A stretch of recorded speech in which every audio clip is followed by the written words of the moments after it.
Chapter 9, chapter का नाम, chapter का नाम,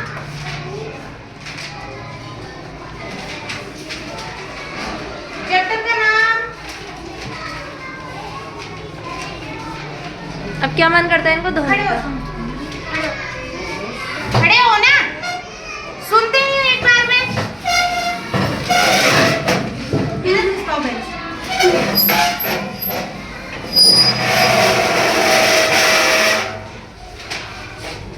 मेरे बढ़िया है। खड़ी हो, ये बुक ले ले, इधर आ, उधर किसको, बैग निकालो इधर, बैठ।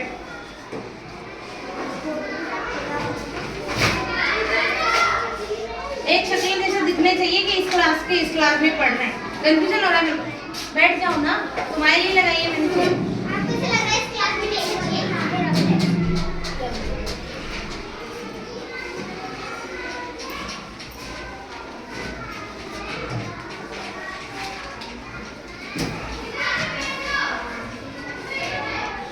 ठीक है, कोई परेशानी तो नहीं है?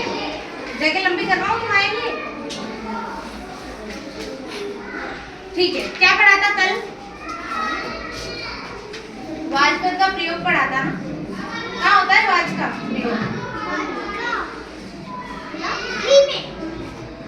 री में होता है, और सी में?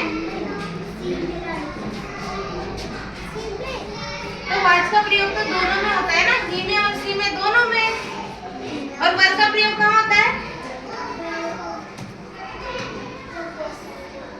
जब बहुत सारे होते हैं।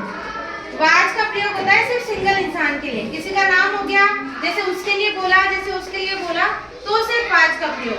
समझ गए? आई के साथ किसका प्रयोग होता है? एम के बाद किसका प्रयोग होता है? वाज। एम के साथ कभी भी वाज का प्रयोग नहीं होता है।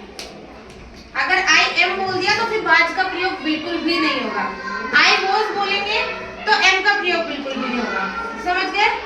समझ गए? मेरे को तो पता है। आई एम वॉज किसने बोला? मैंने। एक कल से बड़ी चेयर लानी पड़ेगी, मैडम को बिठाएंगे इधर, ठीक है? ये सब तुम्हारा सब कुछ क्लियर हो गया था ना ये? अच्छा, यस्टरडे का मतलब? और टुमारो का मतलब?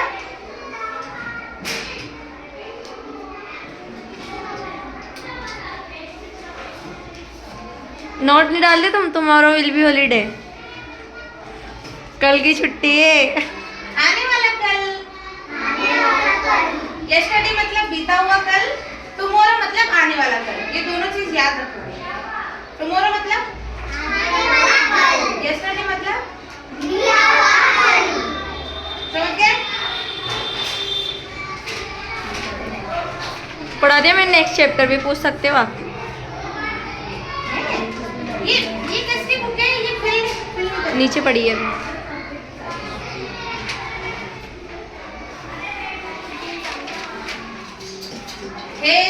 हेड का प्रयोग पढ़ लिया तुमने? नहीं पढ़ा? 10 चैप्टर नहीं पढ़ा है मैम ने? क्या पढ़ा है?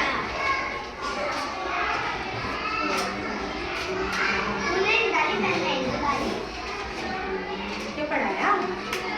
कल भी तुमसे पूछा, वो भर पढ़ लिया, कुछ समझ में आ गया, क्वेश्चन पूछते कुछ भी नहीं आया। क्या है इसका मतलब क्या होता है? बताया था ना मैंने, बताओ।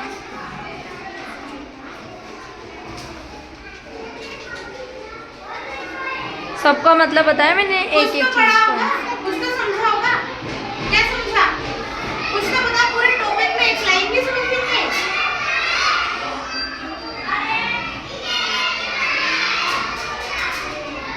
आप पढ़ाओ 5 मिनट होने वाले, मैं जा रही हूँ।